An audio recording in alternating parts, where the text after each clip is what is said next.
नमस्कार मित्रांनो, स्वागत आहे तुमचं मराठी कार वर्ल्डमध्ये. मी आहे अविनाश आणि स्कोडा कायलॅकचं हे best value for money variant आहे. तुमचे पैसे आणि मिळणारे सगळे फीचर पैशाला आणि रिक्वायरमेंटला तंतोतंत मॅच करतात. Best value for money variant आहे सिग्नेचर प्लस. वरच्या व्हेरियंटला जायची काही गरज नाही आहे. या व्हिडिओमध्ये जाणून घेऊ सगळं काय मिळणार आहे आपल्याला.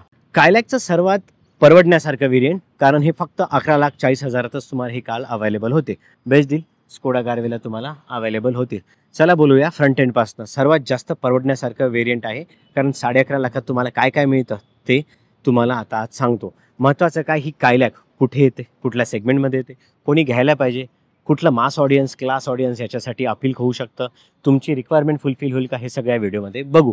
चला बोलूया फ्रंट एंडपासून. स्कोडाचा लोगो खाली तुम्हाला दिलेले आहे.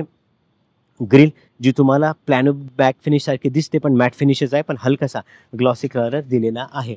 खाली तुम्हाला इथे ग्रिल दिलेली आहे, त्यात बंपरला खाली सिल्वर फिनिश हलकंसं अवेलेबल होऊन जातं. यांचं जे हेडलॅम्प आहे ना, हे स्प्लिट्स सेक्शनमध्ये दिलेलं आहे. हे अप्परचा आणि हा लोअरचा, आणि बघा इथे दोन्ही पण तुम्हाला स्प्लिट सेक्शनमध्ये दिलेलं आहे. DRL तुम्ही वर बघू शकता. इथून जर या साईडने बघितलं पुढून, तर तुम्हाला ही मिनी कुशाकच दिसेल. महत्त्वाचं काय, 1 लिटरचं इंजिन आहे आणि सब कॉम्पॅक्ट SUV मध्ये ही आलेली आहे. सब 4 मीटर कॉम्पॅक्ट SUV सेगमेंटमध्ये ऑलरेडी नेक्सॉन आणि ब्रिझा धडाक्यात विकल्या जातात. महिन्याला 15,000 ते 20,000. सोनेट आहे, व्हेन्यू आहे. आज पण फोर्ड इकोस्पोर्टचा क्रेज गेलेला नाही आहे, तरी पण यांनी स्कोडानी ही गाडी आणली, त्याचं खरंच कौतुक करायला पाहिजे. कारण ज्या प्राईस रेंजमध्ये आणि ज्या टार्गेटेड ऑडियन्ससाठी आणलेली आहे ना, ते खूप जास्त महत्त्वाचं आहे. सगळ्या गोष्टी मेक इन इंडियाच्या अंडर भारतातच बनवल्या जातात, त्यामुळे ही पहिलेपेक्षा स्वस्त झालेली आहे. आणि मास ऑडियन्ससाठी जी गाडी पाहिजे ना, ती तुम्हाला तंतोतंत मॅच होताना दिसेल. ठीक आहे. साईड प्रोफाईलनंतर CHचे टायर आहे 205 60R 16 इंचचे टायर आहे. मॅकफर्सन स्टर्ट सस्पेन्शन अवेलेबल होऊन जातं. ग्रामीण भागात कुठेही कसंही चालवा, काही प्रॉब्लेम नाही. इथे तुम्हाला बॉडी कलरमध्येच ORVM दिलेलं आहे. या व्हेरियंटमध्ये तुम्हाला हलकासा क्रोम अवेलेबल होऊन जातं. डोअर हँडलला A पिलर नॉर्मल बॉडी कलरमध्ये, B पिलर ब्लॅक कलरमध्ये आणि C पिलर सेम कलरमध्येच दिलेला आहे. ओव्हरऑल डायमेन्शन तुम्ही तुमच्या स्क्रीनवर बघू शकता. महत्त्वाचं म्हणजे ओव्हरऑल आपण ज्या बूट स्पेसबद्दल किंवा 10 गोष्टींबद्दल डायमेन्शनबद्दल बोलतो, ते म्हणजे ground clearance. 189 mm ground clearance available होऊन जातं. याची जर व्हील बेस बघितला तर 2566 mm व्हील बेस आहे. आयडियल बघायला गेलं ना, तर XUV 3XO पण जास्त स्पेस कंपनीने इथे काढायचा प्रयत्न केलेला आहे. ज्या प्राईस रेंजमध्ये आपल्याला ही गाडी अवेलेबल होणार आहे ना, त्या प्राईस रेंजमध्ये जस्टिफाय पण करतं. हे रूफ रेल्स आहे ना, हे फंक्शनल नाही आहे, हे फक्त नावासाठी दिलेले आहे. या व्हेरियंटमध्ये तुम्हाला ह्याच कलरचे सटल अलॉय व्हील मिळतील. टॉप ऑफ द व्हेरियंटला तुम्हाला डायमंड कट अलॉय व्हील दिलेले आहे. रिअरला आल्यानंतर सिग्नेचर प्लस व्हेरियंटमध्ये महत्त्वाचं काय की 360 डिग्री कॅमेरा अवेलेबल होऊन जातो. डिफॉगर इथे दिलेला आहे, वायपर किंवा वॉशर दिलेलं नाही आहे. इथे हायमाउंट स्टॉप लॅम्प दिलेला आहे. इथे शार्कफिन अँटिना दिलेला आहे. स्कोडाचं बॅजिंग तुम्ही बघू शकता. इथे कायलॅकचं बॅजिंग दिलेलं आहे. खाली बंपरला 2 पार्किंग सेन्सर दिलेले आहे. त्या ते सिल्वर कलर अवेलेबल होऊन जातं. रिफ्लेक्टर तुम्ही या साईडला बघू शकता. अराऊंड 464 लिटरची बूट स्पेस. ओव्हरऑल पार्सल ट्रे काढून वगैरे कंपनी मॅनेज करायचा प्रयत्न करत असते. पार्सल ट्रे दिलेले आहे. या व्हेरियंटमध्ये तुम्हाला 60-40 स्प्लिट सीट अवेलेबल होतात. इथे तुम्हाला फॉग लाईट दिलेला आहे आणि स्पेअर व्हील जो आहे तो तुम्हाला मिळतो 15 इंचचा. 195/65 R15 गुडइयरचे टायर आहेत. हे जसं मी तुम्हाला बोललो, फिट अँड फिनिशच्या बाबतीत काही प्रॉब्लेम नाही आहे. ही बारकी कुशाकच तुम्हाला जाणून येईल. इथे 60-40 स्पीड सीट दिलेली आहे. ग्रॅब हँडल बघा असं दिलेलं आहे. काही गोष्टी खूपच चांगल्या वाटतील, तुम्हाला इम्प्रेसिव्ह वाटतील.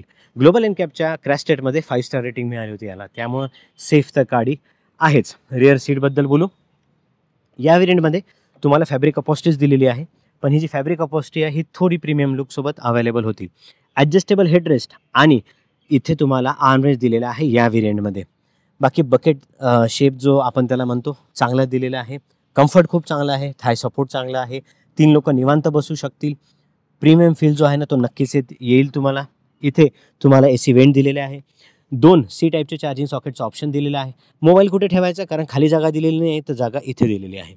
इथे मोबाईल तुम्ही ठेवू शकता. ही फॅब्रिकच सीट आहे. दुसरा मोबाईल तुम्ही इथे ठेवू शकता.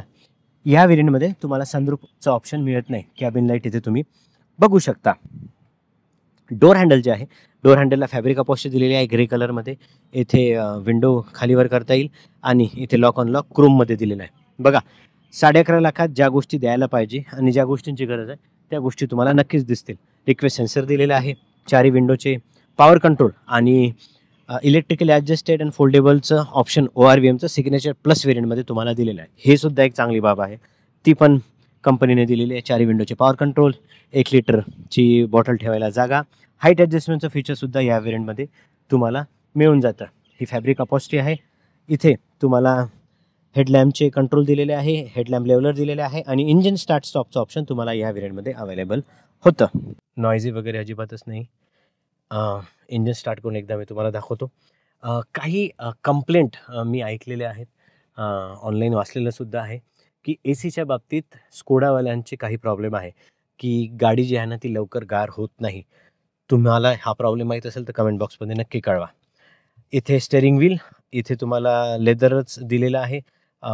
इथे कंट्रोल दिलेले आहे मीडियाचे, इथे मीडियाचे फोन रिसीव्ह करायचे कंट्रोल दिलेले आहे. इथे तुम्हाला क्रूज कंट्रोलचं ऑप्शन दिलेलं आहे. हा नॉचसुद्धा चांगला आहे ग्रॅब करायला. डिजिटल इन्स्ट्रुमेंट क्लस्टर दिलेला आहे. सगळ्या गोष्टी तुम्हाला इथे अवेलेबल होती. हे जे डिजिटल क्लस्टर आहे ना, इन्स्ट्रुमेंट क्लस्टर सटल कलरमध्ये दिलेलं आहे. आता मी उन्हाच्या विरुद्ध दिशेनं उभा आहे तरी कलर मला क्लिअर कट दिसत आहेत. जनरली हे आपण बाकी गाड्यांमध्ये बघत नाही. आपल्याला असं वाटतं की कलर ना थोडे अजून शार्प असायला पाहिजे होते. 10.1 इंचचा टचस्क्रीन सिस्टीम आहे जो सिग्नेचर प्लस व्हेरियंटमध्ये अवेलेबल होतो. याच्या वरच्या व्हेरियंटमध्ये तर मिळतं, त्याच्या खालच्या व्हेरियंटमध्ये 7 इंचच देतो. बाकी सगळं वायर्ड अँड्रॉइड ऑटो, ॲपल कारप्लेचं ऑप्शन इथे दिलेलं आहे. बाकी सगळ्या गोष्टी चांगल्या अवेलेबल होतात. सगळी इन्फॉर्मेशन इथे येते. हे खूप जास्त ड्रायव्हिंग डेटा जो येतो ना ह्या मोठ्या स्क्रीनवर ते बघायला पण चांगलं वाटतं. सगळी इन्फॉर्मेशन मिळते सुद्धा तुम्हाला. इथे कुठल्या नॉची डिझाईन दिलेली नाही आहे, शार्प कट दिलेलं नाही आहे, सटल डिझाईन वाटतं. ठीक आहे, बोट जरी फिरवलं तुम्ही असा हात लावला तरी कुठलं असं शार्प कट दिलेलं नाही आहे. हलकेसे कलर दिलेले आहे. आता हा क्रोमचाच कलर आहे पण सटल ठेवलेला आहे. बाकी सगळे कंट्रोल, ऑन ऑफचं बटन, AC ऑन ऑफचं बटन दिलेलं आहे आणि इथे मॅन्युअल कंट्रोल दिलेलं आहे टचसोबत, तर वापरायला सुद्धा बरं पडतं. इथे ऑटोमॅटिक गेअरबॉक्सबद्दल बोलतोय आपण. 2 चार्जिंग सॉकेट दिलेले आहे, C टाईपचे चार्जिंग सॉकेट आणि 12 वोल्टचं नॉर्मल चार्जिंग सॉकेट. हे फिट अँड फिनिश बघा, हे तुम्हाला कुशाकच वाटेल दुसरी. इथं बसले की तुम्हाला आज बसल्यानंतर जाणवणार नाही कुशाक आहे की कायलॅक आहे. इथे कुठलं वायरलेस चार्जिंगचं ऑप्शन दिलेलं नाही आहे. इथे ही की ठेवायची जागा ही इथे दिलेलं आहे. ठीक आहे, छोट्या मोठ्या गोष्टी खरंच मॅनेज करतात हे लोक. इथे तुम्हाला 2 कप होल्डर दिलेले आहे. इथे आर्मरेस्ट दिलेला आहे, थोडी बहुत जागा आहे आणि हे आहे डॅशबोर्ड. प्रीमियम लुक देतं, सटल लुक वाटतं. ब्लॅक कलर, ग्रे कलर, हा बेज कलर, हा ग्रे कलर, हा ब्लॅक कलर आणि परत बेज कलर. इथे तुम्हाला ग्लब बॉक्स दिलेला आहे. आता ग्लब बॉक्समध्ये काही काही गोष्टी असं वाटतात की पेन आहे, कॉईन ठेवले, त्यासाठी हे छोटंसं पार्सल एक्सटेन्शन दिलेलं आहे. इथे तुम्हाला IRVM अवेलेबल होऊन जातो. इथे तुम्हाला दिलेला आहे तिकीट होल्डर, मिरर हा पण दिलेला आहे. IRVM नॉर्मलच दिलेला आहे. फिट अँड फिनिश बघा, टच बघा. हे हार्ड प्लॅस्टिक आहे पण तुम्हाला जाणवत नाही. ACची वेंट बघा, खूपच स्मूथ ठेवलेले आहे, चांगलं दिसतं. डॅशबोर्ड चांगला दिलेला आहे, काही प्रॉब्लेम नाही आहे. दिसायला खरंच प्रीमियमनेस जाणवतो. एन्थुझियास्ट लोकांसाठी नाही पण एका मासी ऑडियन्ससाठी ही गाडी नक्कीच आहे. मस्त दिसते ही गाडी. एकदा व्हिजिट करा शोरूमला, तुम्हाला गाडी नक्कीच आवडेल. पेट्रोल व्हेरियंट बघतात का तुम्ही, एक चांगला ऑप्शन तुम्हाला मार्केटमध्ये आलेला आहे. 1 लिटरचं TSI इंजिन, महत्त्वाचं म्हणजे 114 BHPची पॉवर, 178 न्यूटन मीटरचा टॉर्क. जो टॉर्क तुम्हाला जनरली मिळून जातो 1750 RPMच्या रेंजमध्ये 4000 RPM पर्यंत आणि 5000 RPM पासून 5500 पर्यंत तुम्हाला लिनियर पॉवर देतं. 114 BHPचे हे इंजिन 19 kmplचा ॲव्हरेज कंपनीने क्लेम केलेला आहे. सिटीमध्ये असो किंवा सिटीच्या बाहेर असो तुम्हाला कम्फर्ट मिळून जाईल, पीस ऑफ माइंड तुम्हाला मिळेल. आता बोलू कोणी घ्यायला पाहिजे.